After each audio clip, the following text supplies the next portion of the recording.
Olá, meninos, tudo bem?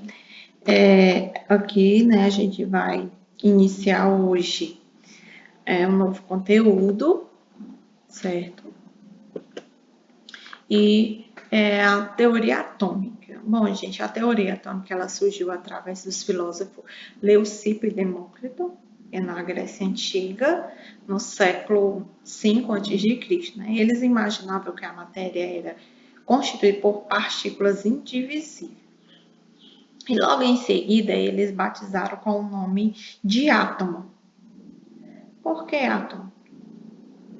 Porque se fosse dividida várias vezes a matéria, eles chegavam a uma partícula muito pequena, indivisível e impenetrável, certo? E baseado, né, em alguns experimentos de Lavoisier e de Proust, né, que é as leis ponderais, Dalton, que é esse carinha aqui, ele elaborou sua teoria atômica, né, a respeito da matéria, onde ele afirmava que a matéria é formada por partículas pequenas, chamadas de átomos, e seriam esferas maciças indivisíveis, né? Também como ele dizia que a estrutura do átomo era como se fosse uma bola de bilhar. Também tinha essa característica, né, o modelo dele. E em seguida, né, veio Thomson e derrubou, né, a teoria de Dalton.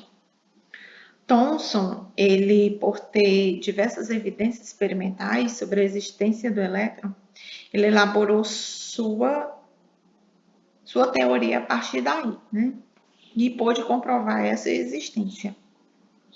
Através dos experimentos raios catódicos, ele observou que quando um gás rarefeito em baixa pressão é submetido em uma alta tensão, produzia um feixe de luz, que era composto por cargas elétricas, que a parte do cátodo, que é o polo negativo, iria em direção ao anodo, que é o polo positivo, que aqui tem uma pequena representação.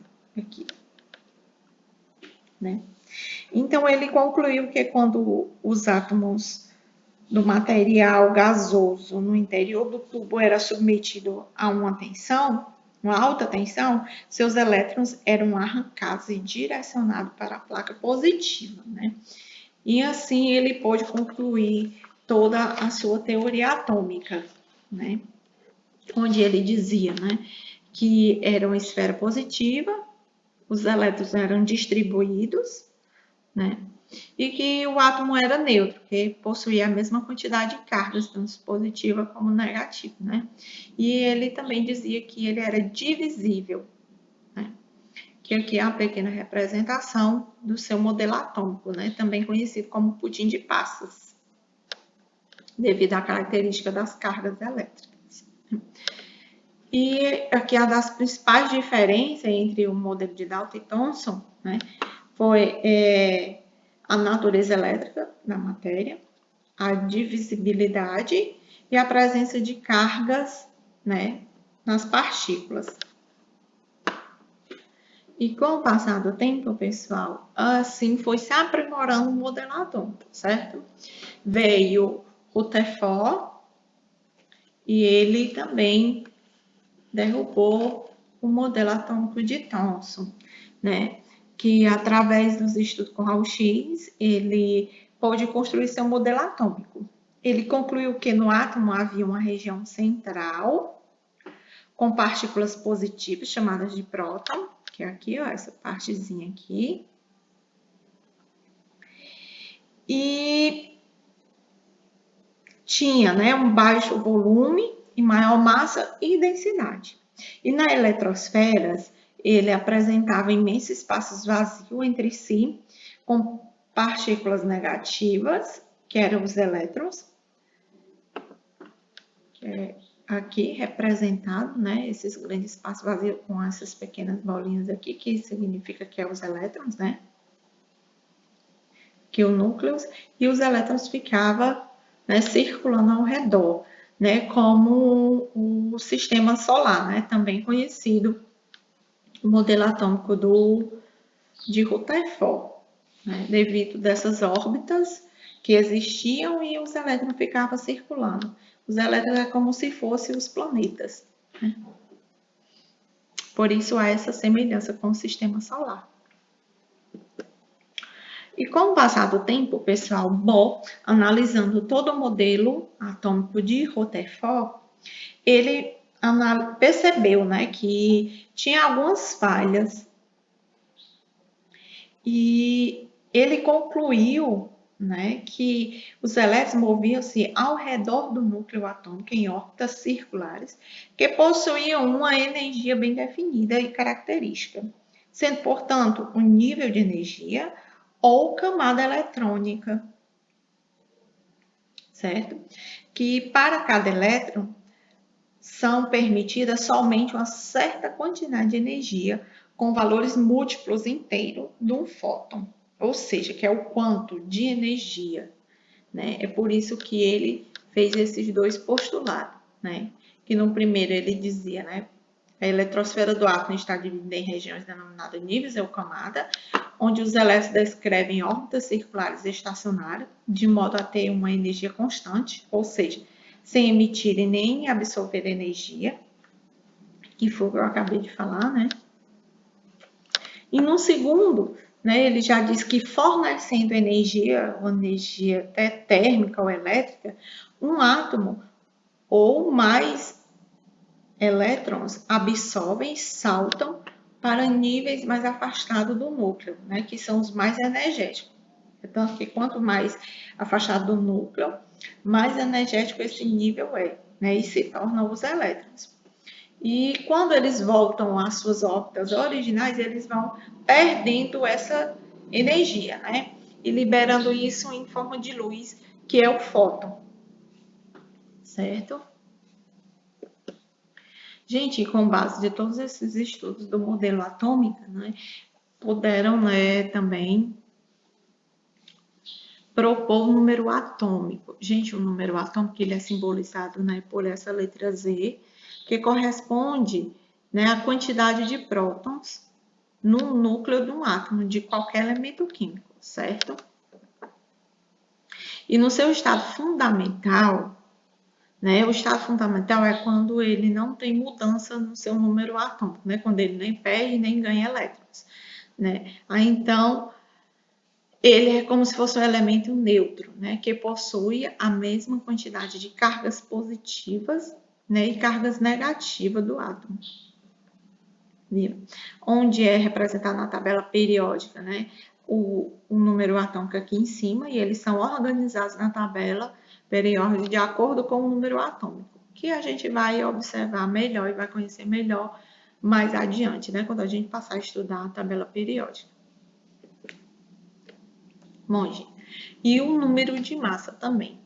O número de massa, ela é utilizado, né, para determinar a quantidade de prótons e nêutrons presente no interior do núcleo de um átomo, certo? De qualquer elemento químico.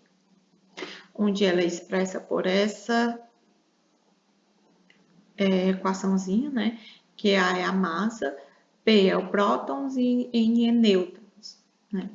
E a gente também pode, através dessa equação, encontrar um número de prótons, né? Que é só pegar a massa e diminuir com números de nêutron, certo?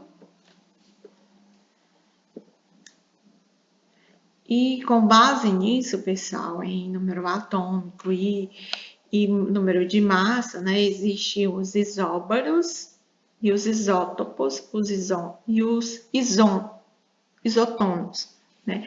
Que os isóbaros, pessoal, quer dizer, né, que é quando dois ou mais átomos possuem o mesmo número de massa e diferentes números de prótons e nêutrons, certo? E os isótopos é quando dois ou mais átomos possuem o mesmo número de prótons e diferente número de massa, certo? Pode ser elementos químicos diferentes, mas que possuem essas características, tá bom? E os isótopos, pessoal, quer dizer que possuem o mesmo número de nêutrons E esses isoeletrônicos quer dizer que eles possuem o mesmo número de elétrons, certo? E aqui eu trago um exemplo, né, de como a gente vai utilizar aquelas duas formulazinhas básicas para a gente encontrar tanto o número de massa como de nêutrons como de prótons, certo? Aqui, né, ele está pedindo, né, para achar um número atômico e um número de nêutrons e de elétrons, né? Aqui, pessoal, se eu tenho um número, o átomo de magnésio, né, que possui 12 prótons, e ele tem a massa já, que é igual a 26, como eu já tenho a massa e os prótons, eu vou encontrar os nêutrons. Então, eu só vou passar ele para antes da igualdade, né? E a massa vem diminuindo, né? Então, eu vou pegar apenas diminuir a massa, que é A, e diminuir com o número de prótons, que é o que já vem dando na questão, né? Que é 26 menos 12, que vai dar um número de nêutrons aqui, que é 14. Certo? Aqui eu tenho um íon, né? E para isso, eu vou calcular aqui o número de prótons, nêutrons, elétrons, né, desse átomo. Aqui, pessoal, vocês me perdoem, certo? Ficou aqui um pouco, né, misturada, aqui a questão da quantidade de massa e de prótons, né? Onde a massa vale 31, né, e prótons 15, então eu apenas faço que nem da outra vez, né? Só diminuo esses dois e vou obter o número de nêutrons, certo? Mas só que ele quer também o número de elétrons. Como ele está no seu estado fundamental, e esse 3 aqui, né, que tem até menos, ele quer dizer que ele ganhou mais 3 elétrons, certo? Então, como no seu estado fundamental ele só tinha 15, então eu vou pegar esse 15, né, e somar com mais 3 que ele ganhou, né, que vai ficar 18 elétrons, certo? No total.